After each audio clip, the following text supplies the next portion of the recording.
What's going on, everybody? Welcome back to the Dom and Pop DC Sports Talk Plus podcast. This week, we're going to be checking in on the Commanders minicamp, as well as talking about the NBA Finals, and of course, our Kickouts of the week.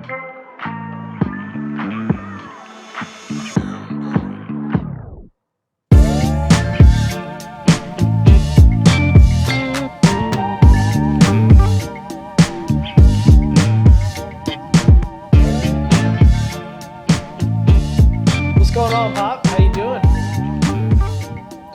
Doing good. Nice long weekend. Yes, Liking sir. that. Yes, sir. Another week back, another long weekend. Feeling good. Week 15. Starting to put up Week some real 15. numbers over here, man. Yeah, give it a quick little shout out to Bishop McNamara, which was my high school in Forestville, Maryland. We had our annual golf tournament at Renditions Golf Course here in Maryland, which is pretty cool. It has each of the holes is a replica of a famous golf hole around the world, including Amen Quarter of the Masters, and just had a fun, great time meeting up with friends and family at that tournament yesterday, and got to take the day off work. So There you go. shout out to them. Awesome. Love to hear that. Wish I could have been there. I'm sure it was a great time. But gotta be out here working and getting it done so that we can record the pod on the weekends. That's right. Yes, sir. It's all about you, son. But anyways, so I know we started last week. We probably spent most of our time on some more serious topics. If you're curious or if you haven't heard, go back and listen if you want. But this We're week, done with that. We're done with that. this week, we're going to get into the crypto markets and foreign policy, and we're pivoting, No, just kidding. This week, all football, all NBA, all around the NFL. We're keeping it simple. Might even talk a little bit of soccer with some World Cup news. Who knows? We'll see. But yeah, this week we're keeping it all sports. We're going to stick to that, provide that escape that everybody needs from the real world, because there's all too much of that going on and not enough of fun Absolutely. sports stuff. So we're going to stick to that, do what we know best. Thank you to everybody who checked out and listened and gave us positive feedback last week. We really appreciate it. But this week, we're going to have some fun. So I'm sized. Let's do it. with all that being said, Pop, why don't you kick us off on some football? Yes, I thought it'd be a good thing this time around. So on Terry McLaurin, a lot of conversation about the contract, and what I thought we could do is a panic meter. So I like it. where is our panic meter today? 0 being we're not panicked at all. 10 being we're off the charts. As Jay Gruden said, code red, panic. And I think we could do that as of today. As of the fact that he didn't attend minicamp. How we would feel this time in July if he still hasn't signed. There's rumblings. And then what if minicamp starts? And I don't know if we'd be looking at a holdout situation, but what if minicamp starts and he's still not signed? So Training camp, you where's mean? your panic meter in each of those phases, son? Yeah, so just real quick. You mean training camp, right? Like Training in camp. August. Yeah, okay, cool. Yeah. Yeah. Panic meter right now. Did I say minicamp? You did say minicamp, but it's cool. Another I just make- popism. just- Another just popism clarifying. to start off the, Just clarifying. the pod. But Perfect. yeah, so I'm you quoted an all-time great Commanders head coach Jay Gruden. I'm going to quote another all-time great Commanders head coach Jim Zorn, and I'm going to stay medium here this week. Give it a I'm I going to like give it. it I like it. a 4.5 on the panic meter, just because Ron has been very vocal about saying over the last week, we're going to sign Terry, we're going to make it work, we're going to keep him here. He seems like now he could be doing the Kirk Cousins, pulling the blanket over our eyes, Brandon Sheriff situation, but I don't think that's what's happening here with Terry. We don't know Terry to be that kind of guy, and we haven't seen any signs for that yet. So yeah, 4.5 for me. I think we're going to get it done. If we get to July, August, I'll probably bump it up to like a 6.5. But honestly, if the first time Terry puts on a jersey is game 1, I know he's probably good for 5-6 catches, at least 70, 80 yards. So I'm fine with that either way. As long as he's ready to go game 1, no panic from me. What do you got, Pop? I don't know. You're throwing me off on the rules here. I didn't know we were doing decimal points in there, but All right, I'll like give it a It's fine. round it Not up to a bad 5. for, Round it up to a 5. For the true stay medium, give it a 5. Yeah, I think I agree. I tell you, From a panic meter point of view, I'm at a 5. I absolutely hate it, though. I just hate the fact that we've got to drag these things on like we seem to do always. I Yep. mean, it's a no-brainer that we need to sign Terry. I thought that Pete Haley had a great line of questioning into Ron Rivera this week, where he talked about the importance of signing Terry. Not only for the fact that he's a great player and we just got to have him on our team, but secondly, just the sign that it sends, the signal that it sends to the rest of the league and to the fan base and to everybody that we can get something like this done. So I just hate the fact that we're in this situation still at this point. But I agree. I think your ratings are about right. It would be about a 5 right now. Now, I think the training camp panic meter has got to go up to at least a 7. And if we're looking at a holdout situation with all of that, because it's part of his character, but Terry is being really quiet. We just don't know what he's thinking, and Yeah. it's starting to bug me a little bit that we're still in this situation. But yeah, I think your ratings are pretty fair at this point. But I don't know. We get into training camp, the further it goes, it's going to dial up a little bit because we sure need him. We sure Yeah. need him. I definitely agree. And with some other question marks at wide receiver, we're definitely, yeah, Terry is non-negotiable, has to be on the field week 1. And I guess, if he were to come out and say, I'm holding out at the beginning of training camp, or it were to be announced Terry McLaurin plans to hold out unless he gets a new contract, then maybe I'd increase my panic meter. But I don't see Terry doing that. You look at the John Allen signing last year, you look at the Logan Thomas signing. This has been a regime that wants to sign their guys, and Terry has been at the forefront of the guy. He's been the guy in this whole time. So I think they're going to find a way to get it done. They're probably just arguing over, which how much guaranteed and how they're spreading it over years, and they're probably trying to find out on the Commander side of it, probably trying to find out the best way to impersonate the LA Rams and make the deal as team friendly as possible so that we can keep Chase Young and Montez Sweat and all the guys around in the coming years as their Daron Payne. contracts come up. Daron Payne, although that one seems like it's kind of a lost More of a cause, but reach. yeah, we'll see. Would be great. But anyways, yeah, so Terry, not too panicked about it yet. Maybe we get there later, but I still think we're going to get it done. And JP Finley reporting still pretty consistently it's going to happen. So Yeah. as long as And we Ron's don't hear a comments, change there. Ron's comments were pretty strong in saying that there were some trade rumors running around there. The Kickouts, Indianapolis Colts being in the middle of that trade rumor deal, but he was pretty consistent saying he's not getting traded, and the fact Yep. that the two sides are talking and making progress. So I keep checking Twitter every day, waiting for the news to break. It's going to be a celebratory day when we can finally wrap that up. Definitely. Maybe they're waiting for our 17th episode, and then they're going to extend him that week, and we can celebrate week 17, number 17, and they're going to sign him to a 17-year extension, and we can just party. Maybe that's what they're doing. They're waiting for the Dom and Pop podcast so we can get that great thumbnail off. But anyways, yeah, so let's stick at the wide receiver position, and let's stick in the conversation of panic. I don't think we need to do a panic meter, but how are you feeling about Curtis Samuel, Pop? I mean, for those that don't know, he's been off the field more than on the field. He's Curtis Sidefield Samuel recently. Hasn't been healthy. Still seems to be like, they say it's out of an abundance of caution and that he's fine, but I don't know. I'm very concerned. How are you feeling, Pop?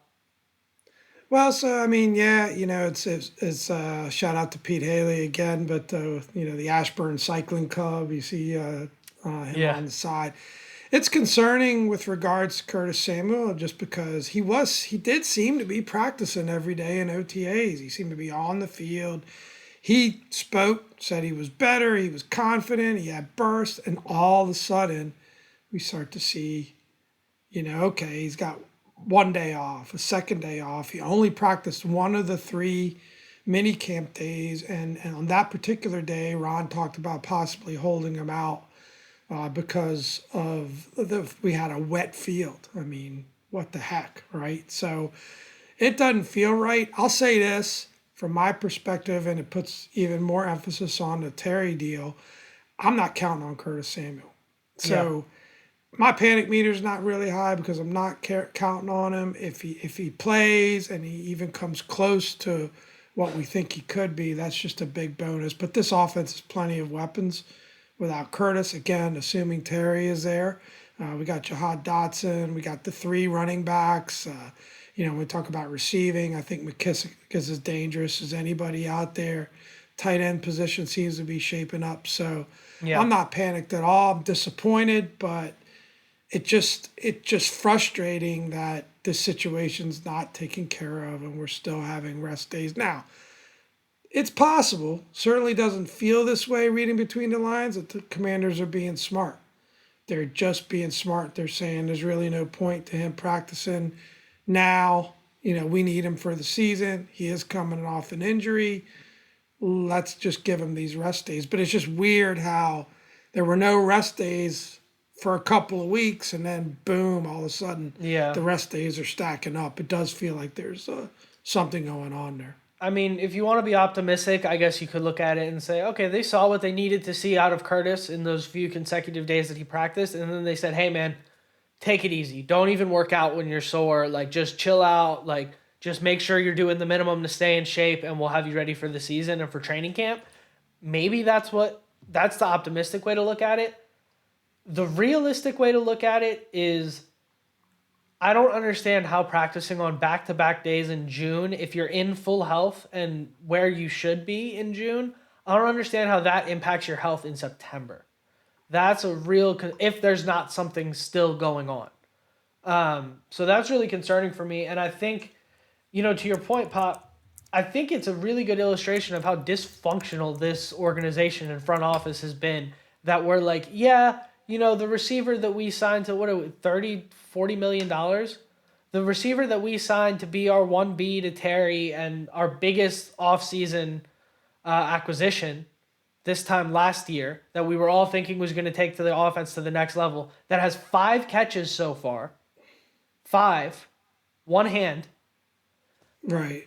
Oh, we're not even counting on him. If he plays, it's a bonus. That's ridiculous, man. That is so disappointing. And I think some of the onus is on Ron, too, because Ron was, at best, not fully truthful and withheld some truth from us and realistically dishonest with us about what was going on with Curtis last year over the course of the year. And I think we all might be viewing this situation a little bit differently if Ron just came out at the beginning of the year and said, hey, Curtis hurt his groin. He's either going to get surgery and come back later in the year like Rashad Bateman, or he's just out and that's it. And we'll see him next year. And it's a real shame, but it happened. You can look at that and be like, that sucks, but we could trust a little bit more of what's coming out of Ron's mouth and what's coming out of the Commanders media right now. But because of the whole thing last year... But is that really that different than what a lot of NFL coaches do? I mean, they all try to, none of them like to be completely forthright. I don't know. I mean, I don't know. I feel like you're being a little harsh, son. I don't know. I gotta say it. Whether or not I'm being harsh, I'm just explaining my lack of reasoning for any amount of trust as to what's coming out of Ron's mouth and what we know is happening with Curtis, because it's been, like I said, it's at best, it's been a lot of withholding of the truth, and it leads... I think that's fair. When it comes to Curtis, I think that's fair. Yeah, I'm not saying Ron as a whole, but it's kind of a standard protocol for NFL coaches not to, I think when they're overly truthful and they say too much, we criticize them as well. But, I mean, he's obviously protecting the decision that they made. I think that's fair. I think it's a lot of, like what you said, I think it's a lot of Ron went, and even though there were some potentially better receiver options, and who knows whether or not we could have gotten them at the time, Ron went and got his guy, former Panther, Curtis Samuel, to fit into his offense, and so far it has been a bust, because this is like without a doubt. So I'm a little frustrated about that. But otherwise, I mean, there have been a lot of good things coming out of minicamp. Jahan Dotson looks to be doing what we need him to do. He looks to be that great first-round receiver that we were hoping we'd get. So that's exciting. Cole Turner is making a lot of good catches, impressing a lot of people. We've talked about a lot of these things, but what would be your number one why don't we do it this way? Why don't we do your number one top takeaway from minicamp? Like the one thing that you take away, coming out of OTAs, coming out of minicamp. What's the one? It could be a highlight, it So could be a low light, but what's the one area you'd walk away with? so I love the question, Pop. I'm gonna rephrase it just a little bit. I'm gonna say Yeah, things to watch going into training camp because I don't want to take too many like hardcore feelings from June practices, right? right.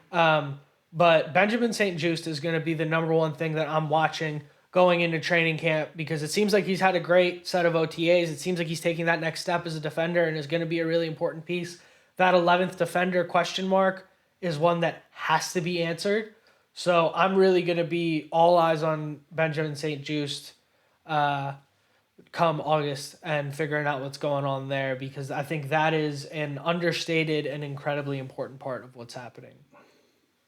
Yeah, I'm gonna cheat a little bit and do two real quick. One, I would say on the positive side, yeah, I love what's going on offense. With or without Yeah. Curtis Samuel, I think I love what we've been hearing and seeing out of Carson Wentz. I think he's going to be a huge upgrade over anything that we've had. I keep saying that, but I just think that comparing what happened in Indianapolis and the way he was treated there and judged there versus what we're going to see here and just all the weapons that we've Yeah. talked about. I'm really feeling good about the offense. Defensively, I feel okay in the sense that I think the starting 11, you brought up St. Juice, seems to solidify that 11th spot. Definitely some concerns ongoing about linebacker. But the defensive depth is where I get worried, right? I still think that Definitely. D line can be, you know, top 5 in the league, and I think hopefully this will be the year they actually go out there and prove that.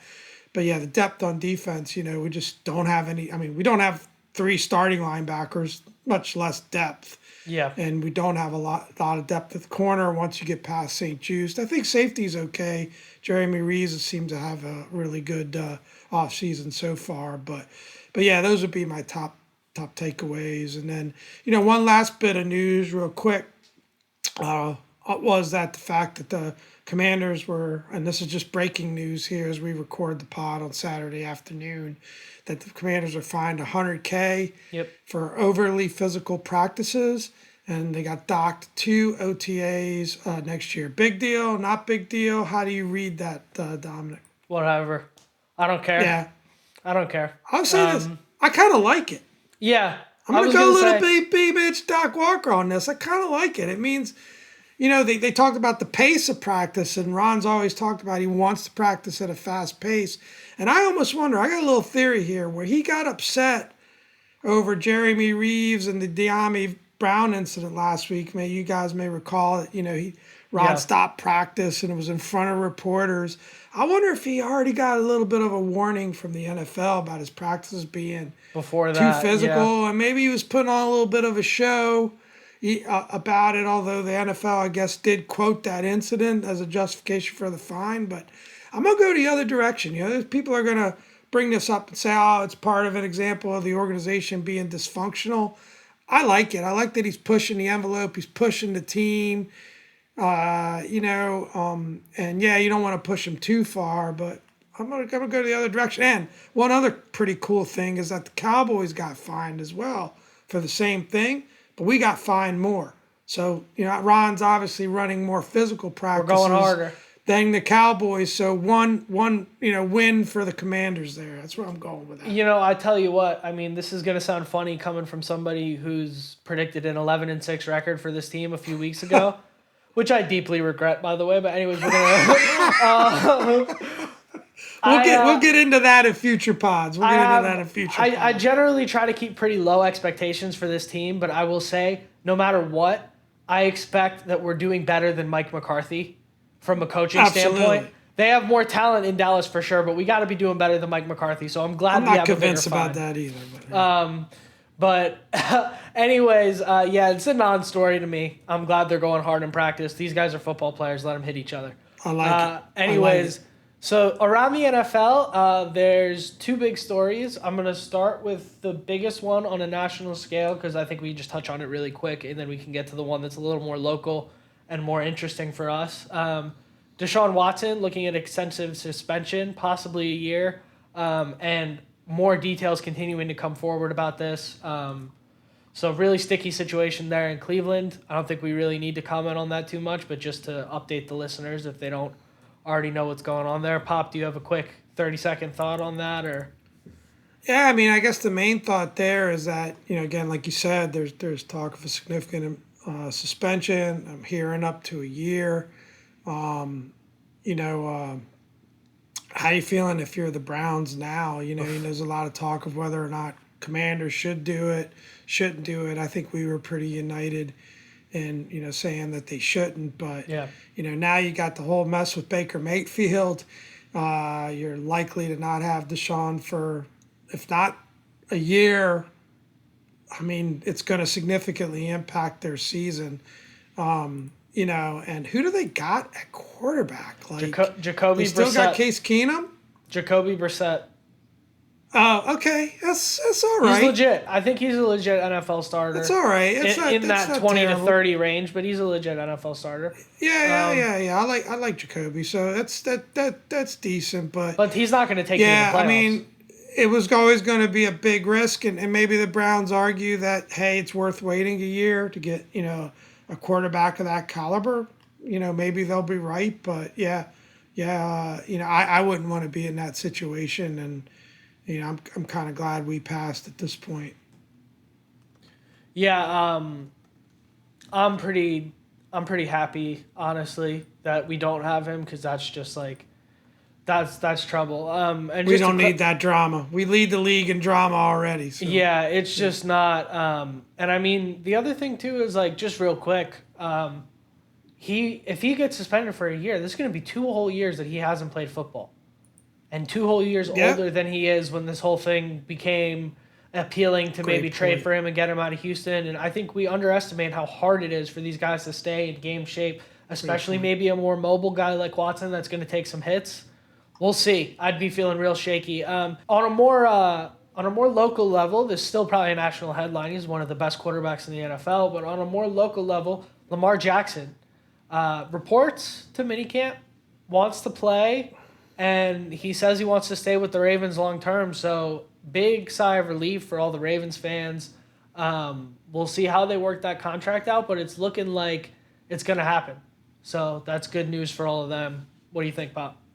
I think our Ravens insider is pretty pleased, at least, that he reported. I mean, he reported he practiced all 3 days. Doesn't seem like, as our Ravens insider said, I had no doubt in the accuracy of his reporting. But of course not. Of course not. But that that he's going to report to training camp. And this actually highlights one point that I wanted to make earlier, tying it back to the Terry situation. There's definitely a difference between having a 3rd-round rookie contract, and a 1st-round rookie contract. Yeah. And so someone like a Deron Payne would never hold out because of the money he's making. And, obviously Jackson's set to make $23 million this year. So, no chance he's passing on that. And yeah. That's a pretty decent insurance policy for playing. Whereas if you're someone like Terry, his rookie deal, which I think was way below that, just a few $1 million altogether, which I wouldn't sneeze at. He's got a whole lot more to lose by getting injured than actually playing, because he's on that 3rd-round contract. But no, sticking with the Ravens, I mean, obviously great news for them and good words out of Lamar. And, that organization always seems to do the right thing, as much as we maybe hate to admit it.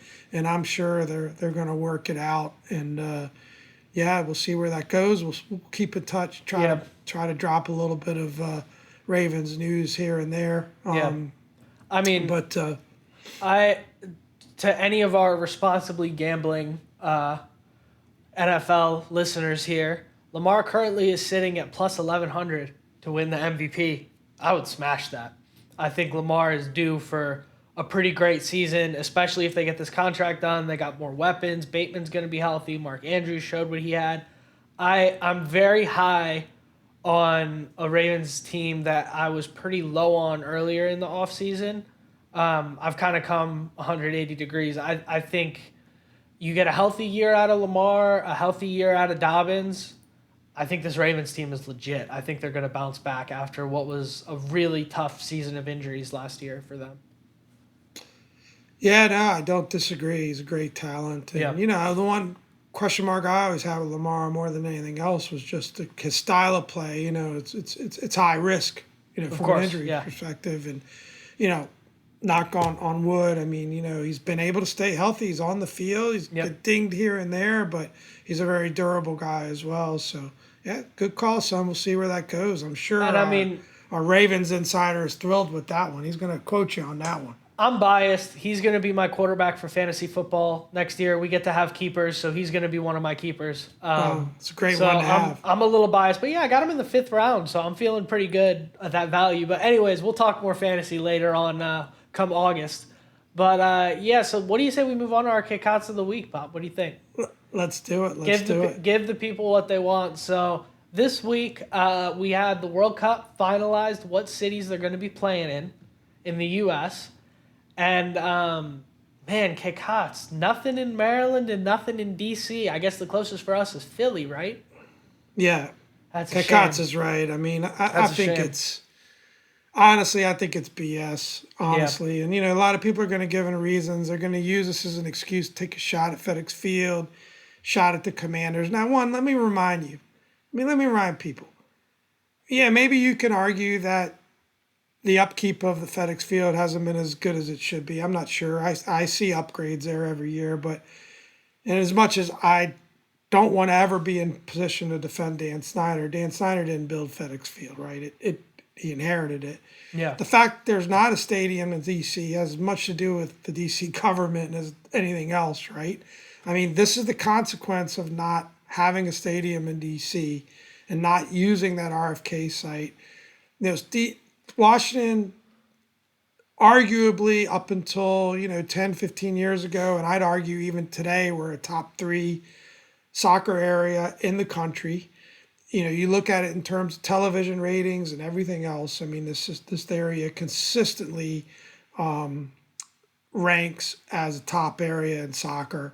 And you've played, in youth programs. You could see, the talent that's around, and the level of play.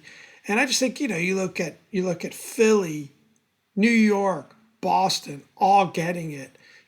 Foxborough, we've been to that stadium. I've watched soccer games, World Cup qualifiers at that stadium. It's nothing special. Yeah. There's no reason you can't play soccer at FedEx. And, FedEx got eliminated a few weeks back, and we went all in with Baltimore. And certainly, now Baltimore's too close to Philly. I just think it's BS. I also think, there's probably some people in the committee in D.C. and other locations to blame. But, I mentioned it before. I went to the Coldplay concert at FedEx. I've been to games at FedEx. It's fine. Yeah. It's not, the fancy new stadium with all the bells and whistles. But, somebody was highlighting the fact that maybe the dimensions of the field aren't optimal. I mean, obviously the World Cup committee didn't like it because they said it was subpar and below what they were expected. But look at Kansas City. I mean, that stadium's been there forever. Arrowhead. I can't imagine. Arrowhead's pretty dope though. And I think Kansas City is a good. It's dope. It's dope because they sell out and their fans are there. But I could tell you, I went to all the World Cup games in RFK in 1994, and even in 1994, we were only a couple years away from moving out of there. It wasn't a great stadium, but it was great because of the location, the people that attended, the party that happened around it, which I believe would be the same at FedEx Field. Yeah, and I think it's BS. Honestly, I mean, it's to me, it's one of the stronger Kickouts. And I know I'm biased. I live here. I love the city. I always want good things to happen to the city. Maybe they should have had more foresight building Audi Field and making it a bit bigger. I think there's a 40,000 limit. I'm not sure, but yeah, it just sucks. It really sucks. It's disappointing for sure. I definitely think it's kind of weird that between DC, Baltimore, and Philly, that Philly got it. No disrespect to Philly or any of my friends. I have a bunch of friends that live there. But I agree. I think that's a little strange. My theory would be that Baltimore, M&T is like Baltimore proper, like it's in Baltimore. Yep. So maybe they're worried about shutting down this, like the impact of shutting down the city to that degree that the World Cup would be. That's my only potential theory, but I think it would have been pretty sweet at M&T. I FedEx, agree. regardless of our feelings about FedEx, the national and apparently international view of FedEx is just negative. So there's nothing we can do about that. It is a shame because it would have been fun to go to some games at FedEx Field. But real quick, I got to put some respect on Arrowhead, man. Arrowhead is dope. So I think it's really cool that they had it in Kansas City. And I think, too, they got to I have... agree. I'm not. I agree with it being an Arrowhead. Totally Yeah. agree. Just to want to clarify. I'm just saying the stadium itself. If you go to Foxborough, you go to Arrowhead, and you go to FedEx, I don't think your stadium experience, not the team playing, not the fans, which the fans are going to come to watch soccer, not the Commanders. Yeah, of course. The fans are like, that doesn't matter. It's going to be that stadium's packed out. going to be full. Yeah. Right. So to me, I'm just saying the stadium experience itself. Foxborough, there's only one road in and out. Traffic's bad there too. Horrible. That's my point. I just don't get it. I've been to FedEx many times. I've been to a lot of these other stadiums. I'll be honest with you. You went to the Raiders Stadium. It's cool. But at the end of the day, you go sit at your seat, you get a hot dog, you go to the bath. I mean, it's all the same. You're sitting in the bleachers. Unless you're That's sitting just in the one way or club the other. section. Yeah. Yeah, Yep. I don't get it. And this is, I think it's only the second World Cup. There's only been 2 other World Cups previously. The other one was the last one in the U.S., and I think one in Germany due to political reasons back in the 70s, isn't being played, where the final's not being played in the capital city. Yeah. Much less the capital city not even getting a game. Well, I wonder... It's ridiculous. It's ridiculous. I wonder how much of the American government is involved in that too.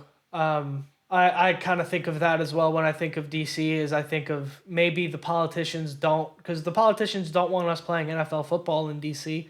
Maybe they don't want the World Cup there either. Maybe it's a security I can't thing imagine. that they're concerned I don't about. think it's that. I don't know. I think it did come down to them thinking that FedEx wasn't suitable. I don't know why Baltimore, like you said, Baltimore over Philly. I don't get it. Yeah, that one doesn't make. That's the. I would have been perfectly happy with Baltimore. It's you go up BW Parkway, you're right there, and DC would have been involved because from the city perspective, so that would have been fine. But I just think it's BS. Yep. It's bottom line. But anyways, yeah, I agree. My Kickouts probably a little more directed towards Philly getting it over Baltimore. Yep. But in general, yeah, disappointing. But, Atlanta's not too far. Boston's not too far. Philly's not too far. We're going to be there. We're going to be there. SoFi, we're going to find a way to make it there, right? If it's SoFi, if it's the Bay Area, hell, I'd even fly if the Seattle would be dope. But, yeah, we're going to find a way to enjoy that. But anyways... Just a couple quick notes around this, because obviously he's a big soccer fan. We'll get off it in a minute. But a couple of things. It's the first time it's going to be 48 teams in the World Cup, so they've expanded the field. Yeah. There are going to be 16 groups of 3. The top 2 teams from each of those groups go through, so it's going to start with a round of 32 instead of a round of 16 and the knockout round. You can look up the cities, but it's going to be hosted between the U.S., Canada, and Mexico.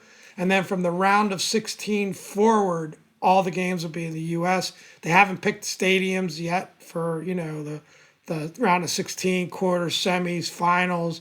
The theory we're hearing, the most favorite for the finals, I guess because it was in California the last time, in the L.A. there is either going to be New York or Dallas. New York would be awesome, obviously, for the final, given its proximity to us. But it's going to be pretty cool no matter what. But yeah, Kickouts to the FIFA, which I don't have any problem ever saying Kickouts to the FIFA. Never. They're pretty corrupt organization at times to not pick in DC. That's Definitely. my city.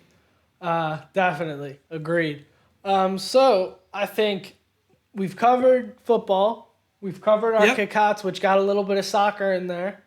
What do you say we move over to probably the biggest sports headline of this week? Got to be the biggest sports headline of this week, right? The NBA Finals. Yeah, let's do it. Before we go too in depth, and we're going to have all the fun conversations, but before we do, what a fantastic series. What a great two great basketball teams watching them battle it out. You know, we saw obviously Golden State won. Felt like Boston just kind of, it's a young team, kind of lost steam towards the end of it. They faded. You look back, they had to play back-to-back Game 7s to make it there. So you figure they played just so many more games than Golden State played in combination with their young Golden State. This is a team that's been there 4 times before.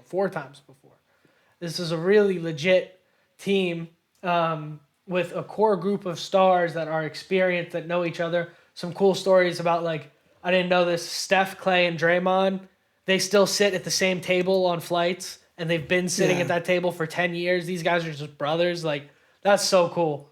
So I think you just get outclassed at a certain point. But Boston will be back. Right. And I can officially, as of today, denounce my Celtics hater. I'm putting it to rest. I'm going to enjoy that basketball team because there's some really great players on there. And I'm not going to root for them. I root for my Wizards. But that's a good basketball team, and they're fun to watch. So I'm going to put my Celtics hatership to bed. But real quick, Pop, I kind of gave my reaction to the NBA Finals. What do you think? How are you feeling about it?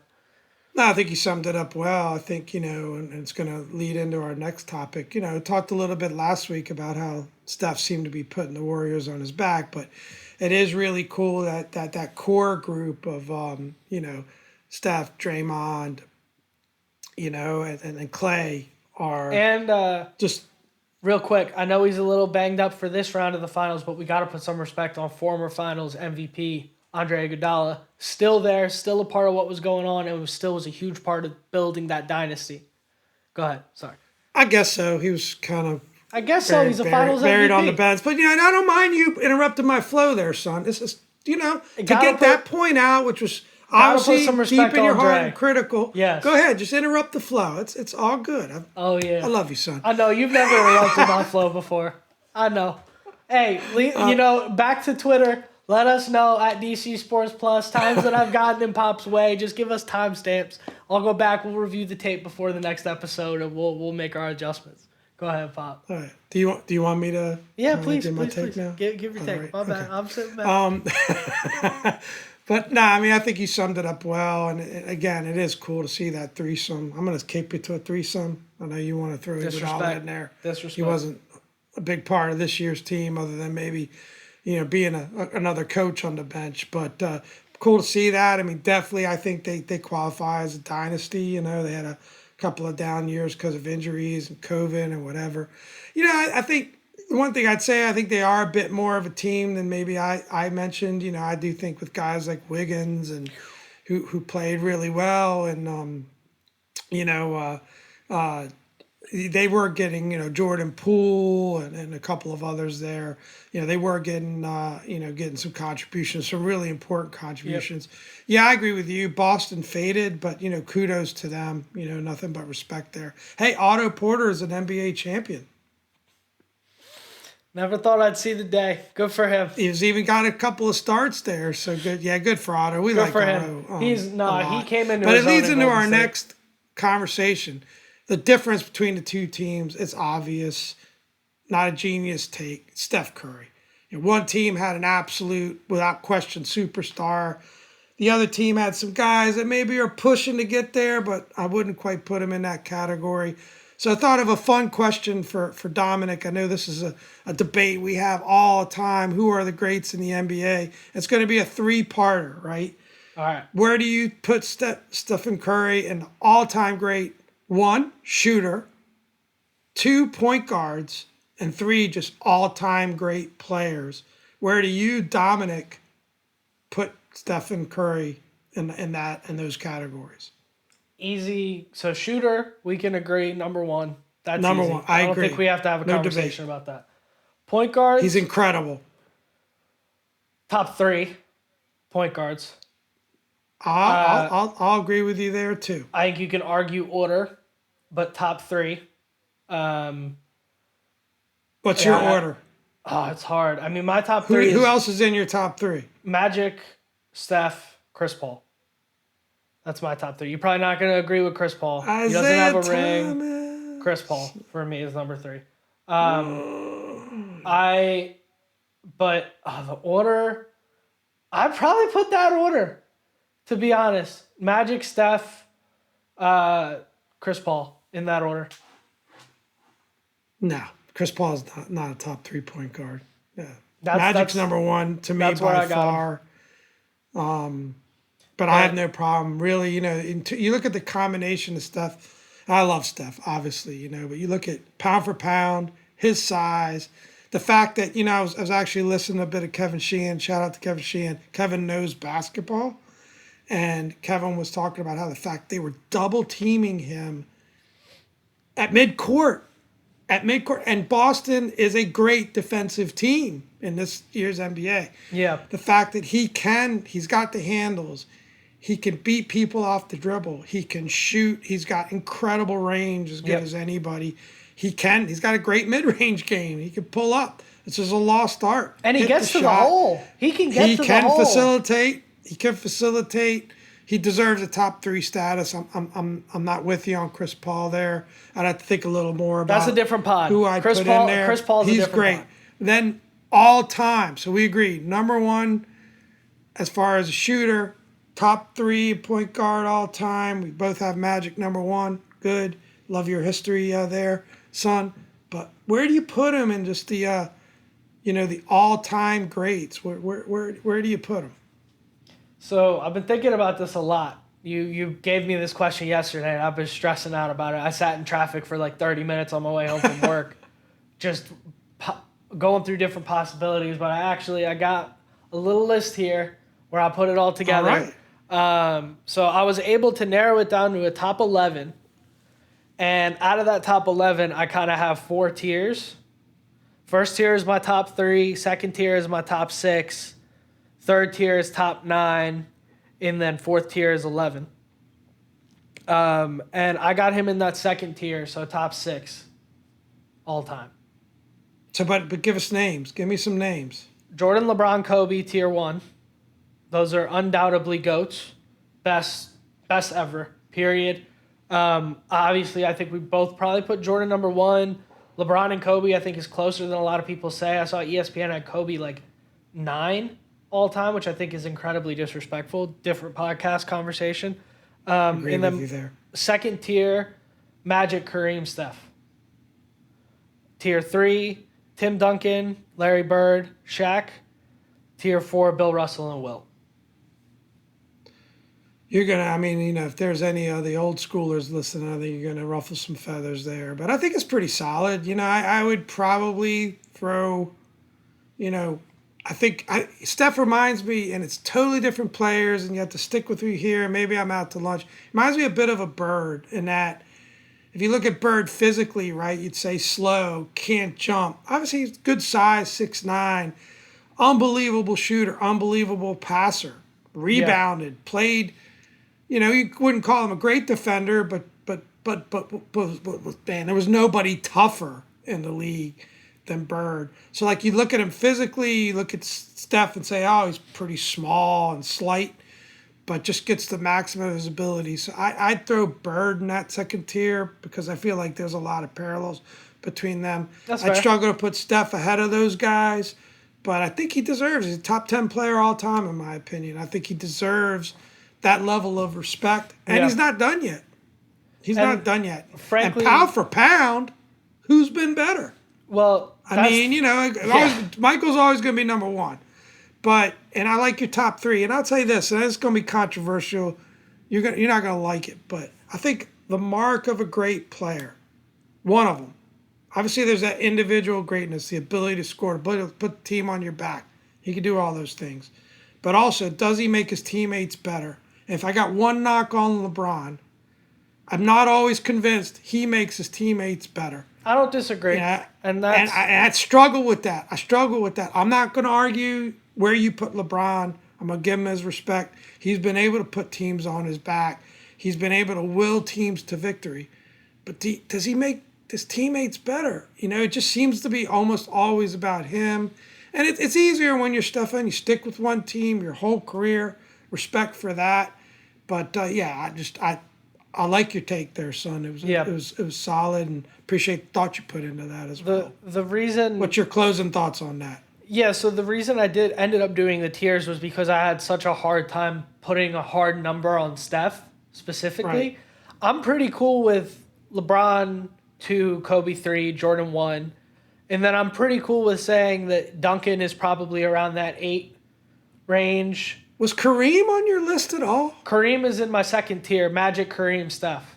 Okay, all right. I just make sure. Sorry. That was where I'm struggling is like to place a guy like Steph Curry is so hard because if you look at influence on the game, he's number 2. It's Jordan and Steph. And if you look at influence on the game and the way Kobe, I think Kobe's up there. But Kobe, love Kobe. I live in LA. Kobe was much more of a Jordan 2.0 than he was a complete basketball innovator. Nothing wrong with that. Which, again, nothing wrong with that. But you have kids 5'8", 5'9". If you watch, I was watching kids play pickup. I was going to drop off my ballot the other day, and I was watching kids play pickup basketball. They're pulling up from 30, 40 feet out. That was not how we played basketball when kids were my age. Some people argue that's bad for the game. I don't agree with them, but he changed the game of basketball. You can talk about whether it's bad, True. better, or worse. He changed the game of basketball in a way that nobody has since Michael Jordan. I think that's fair. I don't even think that's arguable. So that's why I have a hard time placing him against guys like Magic and Kareem that have slightly better accolades, more rings, more MVPs, more points. But Steph is comparable in those categories, but his influence is so much greater. And that's where it's hard. And he did it in a time. He did it against LeBron. He did it against Durant, sometimes with Durant, but he did it against some of the other great all-time NBA talents. He changed the game of basketball while LeBron was still in his prime and beat him. So let me stop you, son, because I know you could go crazy forever, and you've made some amazing points, and your basketball knowledge is there. It's always on point. But I'm just a little hurt. I got to say, I'm a little hurt.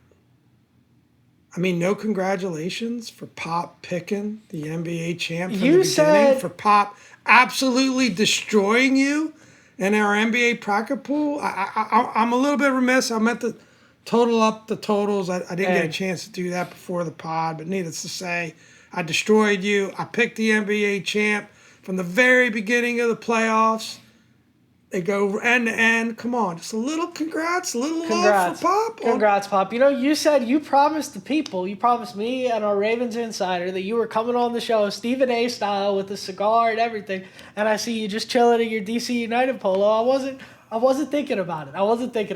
You got me stressing about it. Just a little congratulations. Come on.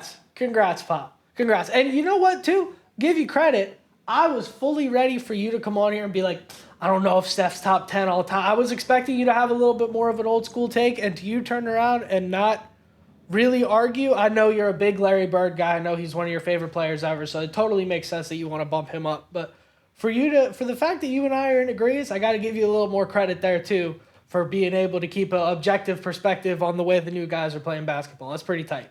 So well, I'll tell you, son, this was a blast. This was a really fun pod. It was great to just get into these kind of topics and definitely go back and forth, and I had a blast. Yep, but I think it's about time we wrap it up. I think we're in good shape. Yep. Hey, if you guys want to hear us argue about NBA placements, let us know. Maybe we'll slow week, or maybe we can even throw a little bonus pod in there or something if you guys are interested. But maybe if you could get us to, let's say, 15, 20 subscribers on YouTube, maybe we'll let the people pick a bonus pod or something along those lines. I know what's going on. I mean, if you're listening, I don't get why you're not hitting subscribe or like. Just, I mean, guys, come on, do this. Just hit subscribe and like, and just watch it for it's 30 seconds. Just please. Just a little something. Just a little something. We're not above groveling. No, we're not. But anyways, guys, thank you so much for watching. As always, it's been a blast. And check us out, YouTube, Spotify, etc., etc. Thank you for listening as well. I know I only said watching, but thank you for listening too. Appreciate it. And anyways, without further ado, I've been Dom. This is Pop. And thanks for another great week, guys. We'll catch you next week.